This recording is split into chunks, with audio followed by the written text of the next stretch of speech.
Hey YouTubers! My name is Zoe and welcome to my channel all about wildlife. Today we're going to be talking about moths and butterflies.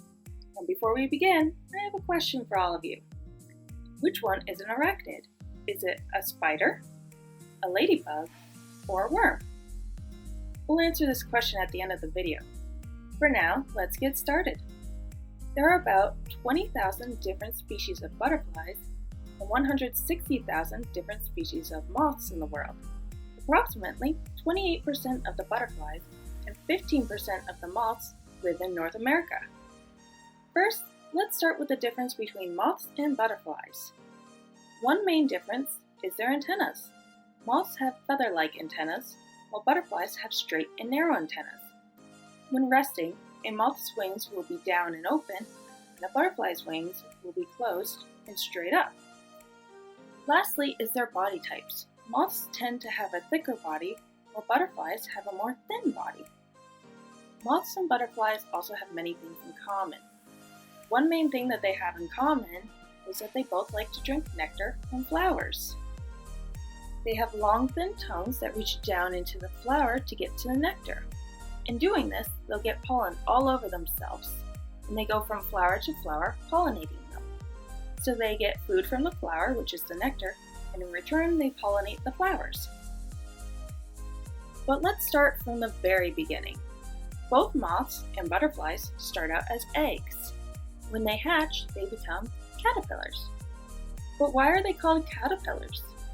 Well, the French first called them chenilles, which comes from the Latin word meaning little dog. But we got our word, caterpillar, from the earlier French word caterpillos, which means hairy cat. Kind of funny since they aren't cats or dogs. When caterpillars hatch, they are very hungry and they look for any kind of food. They'll eat a variety of food depending on where they live. They mostly eat leafy greens, such as trees, bushes, grasses, etc. Caterpillars will shed their skins several times as they grow up. It's good to note that some caterpillars are poisonous and you should never touch them. You might get rash or you might get blisters. It's best to see a doctor if you do happen to touch one of them. When the caterpillars are fully grown, they'll go through a phase called metamorphosis. Moths will make a cocoon with a silk-like substance, while butterflies will make a chrysalis from a protein. This helps keep the caterpillars safe from weather conditions and predators. What happens inside the chrysalis or the cocoon is just a little gross, so if you get queasy easily, I would suggest skipping ahead until you see a picture of a butterfly. Inside the cocoon or the chrysalis, caterpillars will basically dissolve themselves. All that's left will be a special cell called a imaginal disc. The disc then uses the nutrients from the dissolved caterpillar tissue to help with cell division, which happens very quickly. This helps form the antennas, wings, heads, legs, basically everything that makes a butterfly or a moth. Alright, on to the butterflies. Butterflies are known for their beautiful colors, from jet blacks to neon blues, shiny purples, bright oranges, basically all of the colors of the spectrum. Meanwhile, moths tend to be more of just whites, browns, and black colors. But they can be other colors too. But why do they have these colors and these patterns? The main reason is to deter predators. When a bird sees a brightly colored butterfly, it says, "I'm poisonous, don't eat me." Some use the colors for camouflage. This helps them blend into the trees and leaves. And some of the patterns look like big eyes, which will scare away the predators. A good example of this is the rarely seen common buckeye. When a predator comes close, it opens its wings, revealing many eyes. This scares the predator into thinking that it's looking right at them. It also looks a lot bigger, making the predator think that the butterfly might be a predator.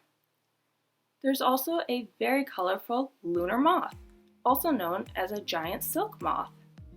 They live in the southeastern side of North America. The caterpillars will make their cocoon and they overwinter until April and May, when they come out and become moths. They only come out at night, giving them the name lunar moth.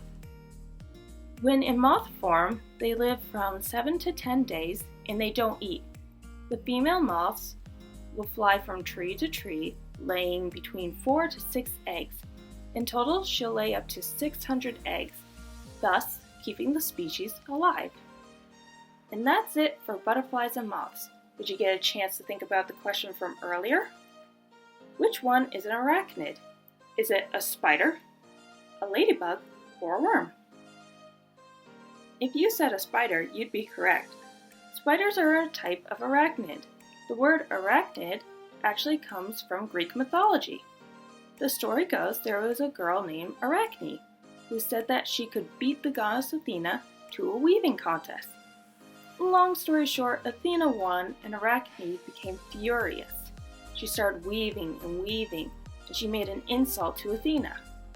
Athena then got very angry and turned Arachne into a spider. Maybe she's better at weaving now that she's a spider. Well, that's it for now. If you like this video, give me a thumbs up. And if you have any questions, or you want me to talk about another animal, let me know in the comments below. And I hope to see you again.